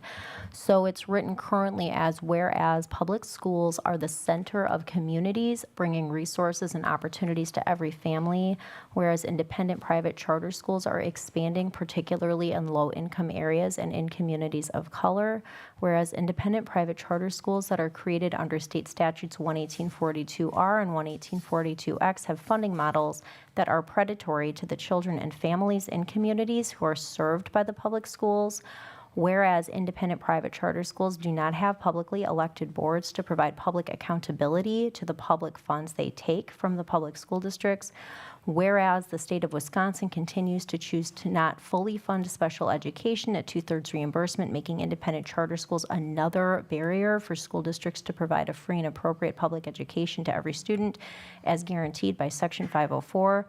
Whereas local enrollment trends show that independent private charter schools tend to not serve students with special needs and disabilities proportionately to the public school district, placing a greater financial burden on the public school systems that the independent private charter schools take funding from, creating even greater funding equity issues for students with the greatest needs. Now therefore be it resolved that the School District of Beloit Board of Education is in favor of eliminating 11842R and 11842X that allows public dollars to fund independent private charter schools in order to more equitably fund education and better serve all children and communities in Wisconsin. Okay. And Dr. Anderson, can you reframe, taking action on this tonight is, again, as you said it? Right, so if you pass this resolution, what will happen is that we will send it to the Wisconsin Association of School Boards. They will then consider whether or not, I mean, it would be before September 15th. They would then take it to the body in January, where every school district has a representative. They will then discuss this. There will probably be a vote that would then be taken on whether or not this would go on to their legislative agenda, which is then what their lobbyists will work with the legislators to make happen. So what you are voting on tonight is simply to send this resolution to WASB to be considered as part of their legislative agenda. All right, thank you.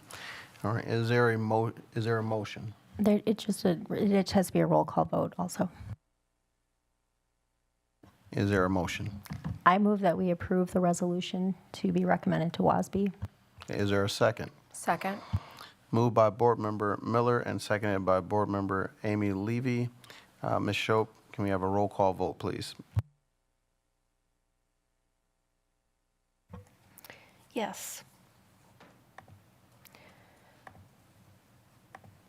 Just catching up. Okay. Amy Levy, Aye. Megan Miller, Aye. Joanne Winfield, Aye. Brian Anderson, Aye. Spencer Anderson, Aye. Greg Schneider, Aye. Sean Levy. Aye. Motion carried. Thank you, everybody. All right. Okay, we're down to future meeting dates, future board meeting dates. Tomorrow, Wednesday, September 7th at 5:30 PM, the Policy Committee will be meeting. On Tuesday, September 20th at 5:30 PM, the Teaching, Learning, Equity, and Pupil Services Committee will meet. The Human Resources Committee will meet on Tuesday, September 20th at 6:30 PM, and we'll have our regular board meeting Tuesday, September 20th at 7 PM. All right, we're now down to executive session. And a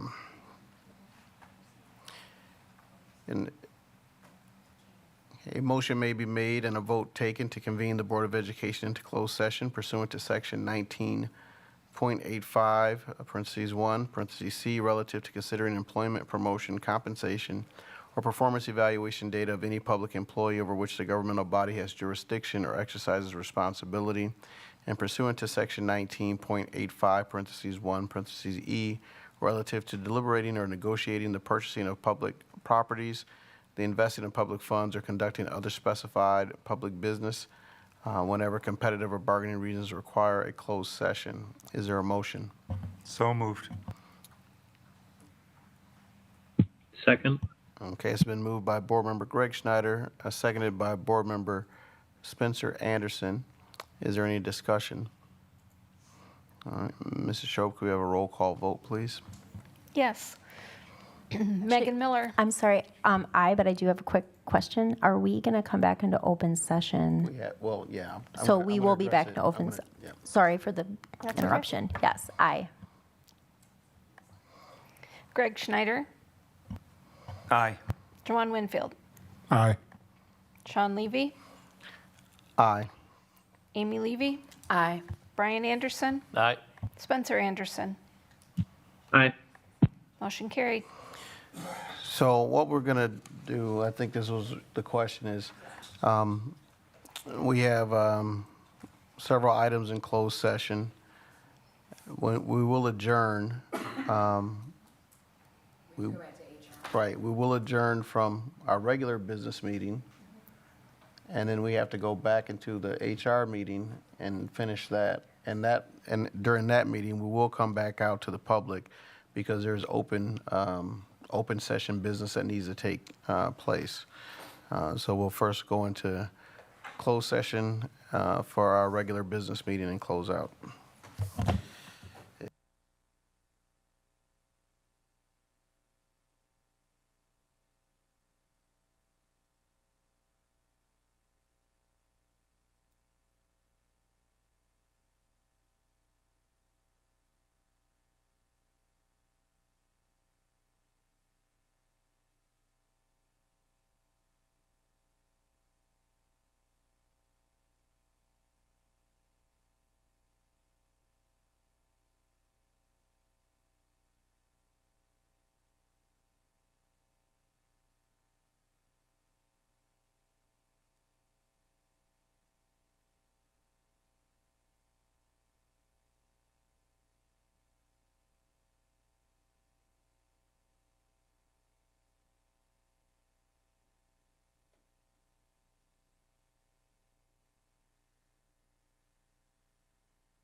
Board Member Miller, can you hear me? Are you there? Yep, I'm here. Okay. Got all this stuff here. All right, so I think all of us are here. Give me a minute, I need to pull the agenda back up.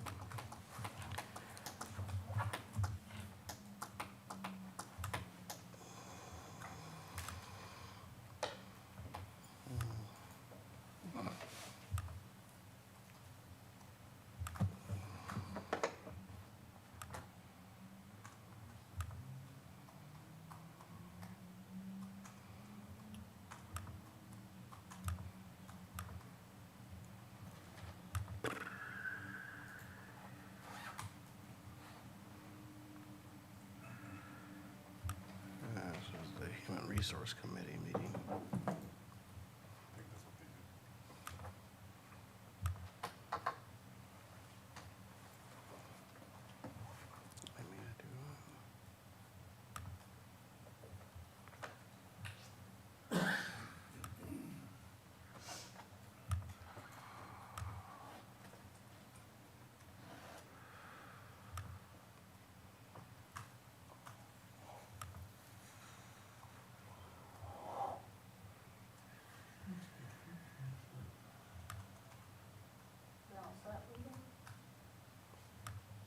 Not yet, but almost.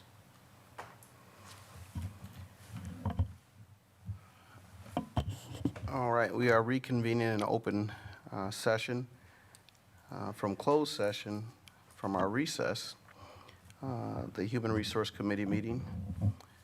And we have items to take care of in public session. So I'll begin. Are there any questions that board members have or comments to speak to the exhibits?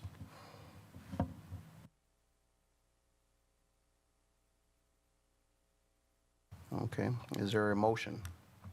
I move to approve Exhibit A, excluding the intermediate assistant principal position at Fruzen and the elementary assistant principal at Todd, and also Exhibit C. Okay. Is there a second?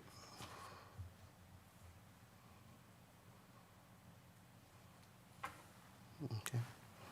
Oh, I will second that.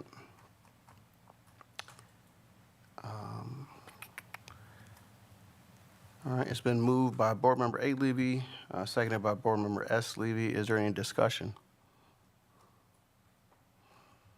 Okay, hearing none, all those in favor signify by saying aye. Aye. Aye. Okay, Aye. all right. All those not in favor signify by saying nay. Nay. Nay. Nay. Nay. Okay, the motion is defeated.